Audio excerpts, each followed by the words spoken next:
Hi, hello, and welcome back, y'all, to another reaction video. So we're about to watch 10 more infamous wrestling receipts. So yeah, without further ado, y'all, we're about to hop straight into this video. So let's watch right now. In wrestling, a receipt refers to the vengeance gained by a wrestler after an opponent has done them wrong. But sometimes these aren't part of the script. It's a real eye for an eye. And whether it's given directly or indirectly, wrestlers will dish out a receipt when they see fit. And oftentimes they'll be on show for the world to see. So in a follow-up to our previous video, we list out 10 more infamous wrestling receipts. During WrestleMania 23, The Undertaker and Batista would go at it for the World Heavyweight title. Early on in the match, Batista unknowingly hit Taker with a stiff shot in his ear. Taker wouldn't take too kindly to this and would keep a note of this throughout their match. Later in the contest, he would go on to hit Batista with a stiff right hook that got him right on the jaw. Batista fell back against the ropes looking kind of dazed. Initially, he thought it was a slip from the veteran, but as he came back to throw the next punch, Taker would be sure to let him know that it was a receipt for breaking his eardrum earlier in the match. Batista would apologize, however, and they went on to have one of the best matches on the card. During the Royal Rumble match in 2003, Tommy Dreamer would enter the match wielding various weapons. Dreamer would then proceed to catch Chris Jericho with two tough shots from a kendo stick. The first one was hard, but didn't seem to rock Y2J as much as the second. Jericho would then get his receipt back on Dreamer via a trash can lid and then a kendo stick shot of his own, as he then threw the kendo stick down in frustration before eliminating Dreamer with the help of Christian. Now, it's not just the men who dish out receipts, as on an episode of Raw in 2021, Charlotte Flair went one-on-one with Nia Jax. During the bout, there was a miscommunication, and Flair started to lay into Jax. It was mainly during the break, so it wasn't captured on television, but even some of the announcers were surprised. This is getting ugly! Sure enough, Jax had enough, and in her own words thought, fuck this, and proceeded to give Charlotte a two-piece that rocked Flair back a bit. Charlotte Flair does not have an answer for Nia. Nia's gonna maul the queen. After the altercation, they got back on track and finished the match, but it was definitely intense to say the least. Next, we have an example of someone picking up a receipt for someone else, and this occurred during the 2019 Hall of Fame ceremony. As whilst Bret Hart and Natalya were giving their acceptance speech for the Hart Foundation, a fan would run through the crowd and grab Bret from behind, thus tackling the Hitman and Natalya to the ground. The fan would be immediately physically restrained by numerous wrestlers who were sitting at ringside. However, one superstar took it one step further, as with the fan being rushed away from the scene, Dash Wilder would swoop in, delivering a stiff right hand to the fan, which sent him to the floor. That's what you get. Our next example is one where you can see the wrestler get visibly angered by the stiff shot they received. No, like seriously though, what do these people be fucking thinking? Like, what do you expect is gonna happen? It's just like when that dude rushed on stage and tackled Dave Chappelle and he got stomped out in the back. Like, what's going on up here? Like, why do y'all think y'all can do this and then there's not gonna be any repercussions? And then didn't he try to sue for that? I'm talking about the guy who tackled Dave Chappelle. Didn't he try to sue for that or some shit? Like, women's tag match on Raw in 2018, Brie Bella would catch Ruby Riott square in the face. And a double team is... and Brie appeared to apologize, but as could be seen from Riott's reaction, she only had one thing on her mind, and that was to give Brie her receipt. And this would come as a result of a quick kick to the shoulder. It's been a non-factor since the early goings of the match. Yeah, when Brie kicked her in the face. Wrestlers hitting each other for real can lead to a match breaking down, and this is what happened even when the if Great it's a Antonio mistake, took on Antonio Inoki in 1977. At first, the Great Antonio began to no-sell Inoki's offense. This will have already angered the Japanese legend, but it was some hard clubs to the neck that was the final straw for Inoki, who then proceeded to let rip at the Great Antonio with some slaps and stiff kicks that ended up drawing blood.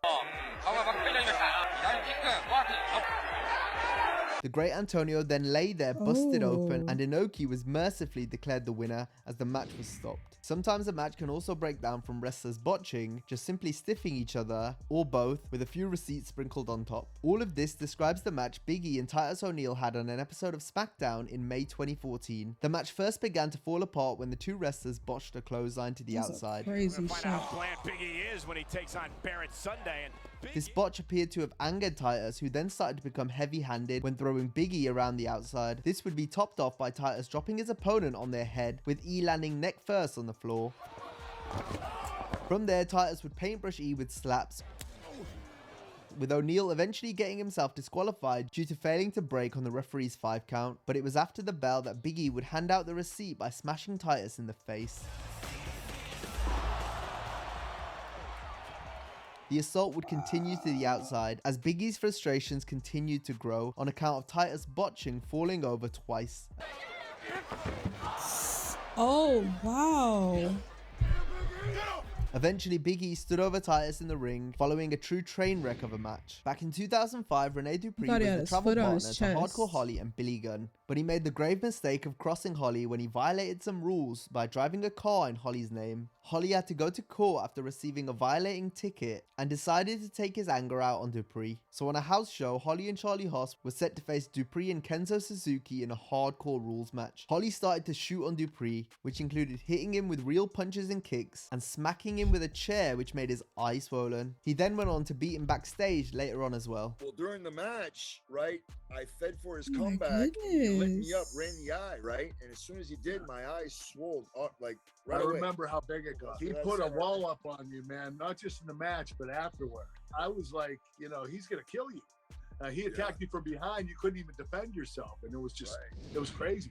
Our next receipt involves New Jack, so you know it's going to be nasty. And it went down when New Jack wrestled Puerto Rican journeyman wrestler Gypsy Joe on an independent show in 2003. New Jack began to first get annoyed due to Gypsy Joe no-selling the original Gangsters offense. And Gypsy Joe would not sell nothing that I gave him.